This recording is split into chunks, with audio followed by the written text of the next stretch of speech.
Hi, this is Jack Stanley, and I think that every year, every school,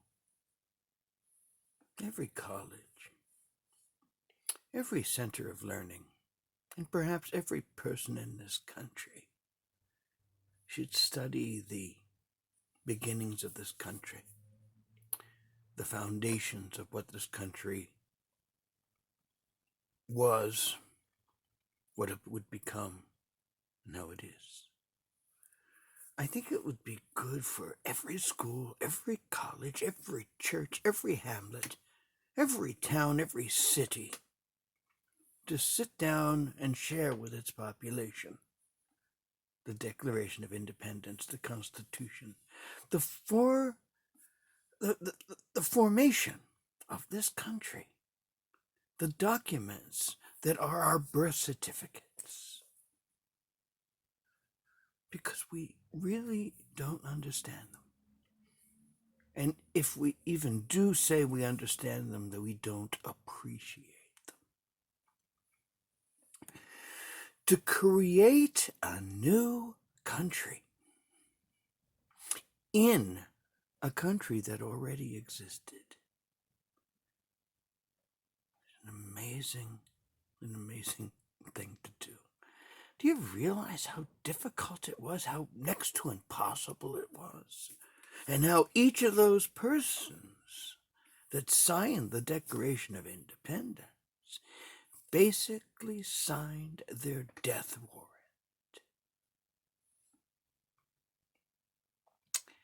How many of us would be willing to put everything we own, everything we have, and everything we may possess, and perhaps give up our families, give up our loved ones for an ideal? This is the part of the Declaration that doesn't get talked about. That we had a group of individuals, flawed as they may be, willing to give up their lives to create a nation where we could eventually say that all men are created equal, that all people are created equal, that all nationalities, all sexualities, all whatever are created equal. The writing, the thinking, the understandings were different then.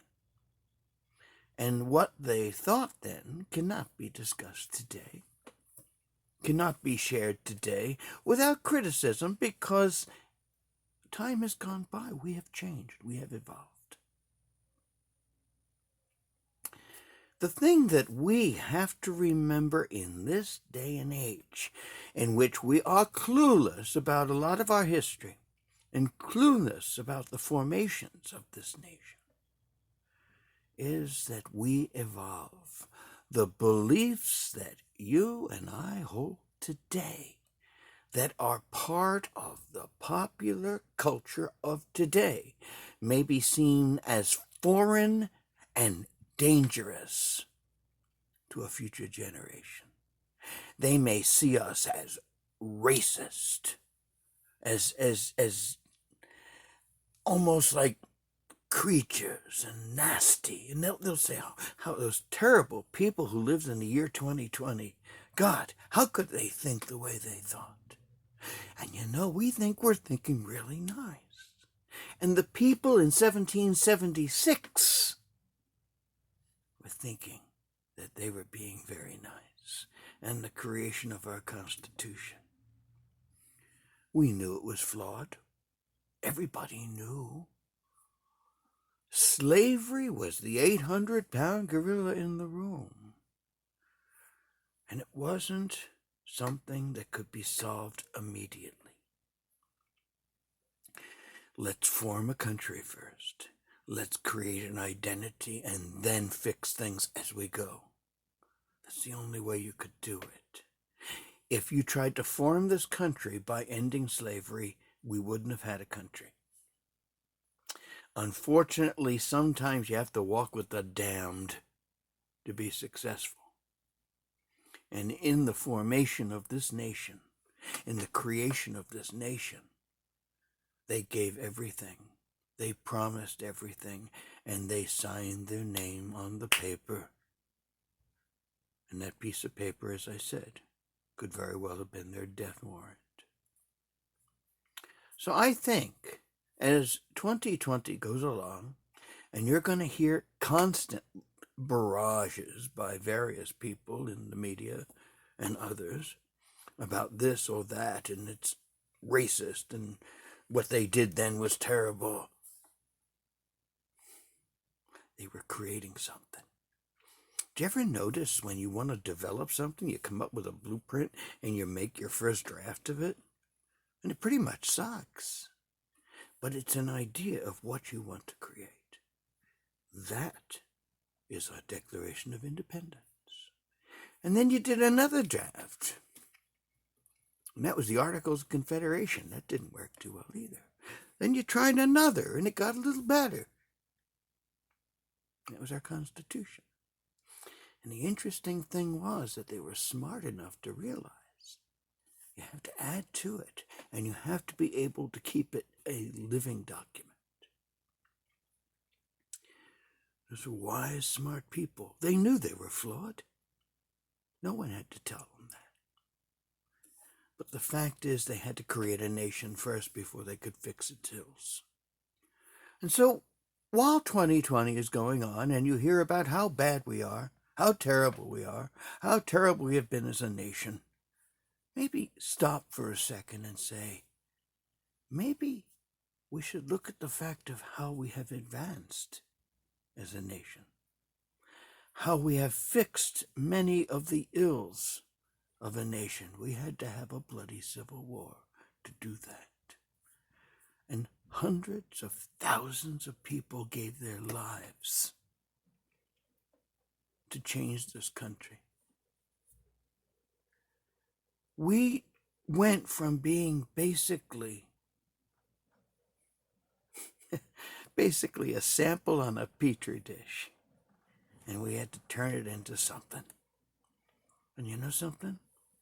We did. This is a great nation. This is a great country. Sure, it's flawed. It will always be flawed, because you can't solve everything. But think about this. Think about how great this country is. I know you want to attack it. Look at the Declaration. Look at the Constitution. If you really want a good laugh, take a look at the Articles of Confederation. The whole thing is, we grew, we changed. And if you can't respect that and understand that, I think you have something wrong with you. I'm proud to be an American. I'm proud to be part of this noble and amazing experiment. So many people want to tear it apart and destroy it. I feel for them, because a good deal of the reason for their thoughts is basically ignorance. So, I just wanted to say this. Read the Declaration, read the Constitution. For God's sake, why isn't this broadcast? We should. We have to understand the nature of what this country is. Because if we lose that, if we lose the very basic understandings of what made this a nation, we have lost everything. And we become no better than what we broke away from. And perhaps we will break into something far more deadly and frightening. Just look at our sister republic called France. And if you take a look at what happened in France, that could happen anywhere. Honor this country. Love this country. It has its faults. But man, it has so many attributes. Thank you.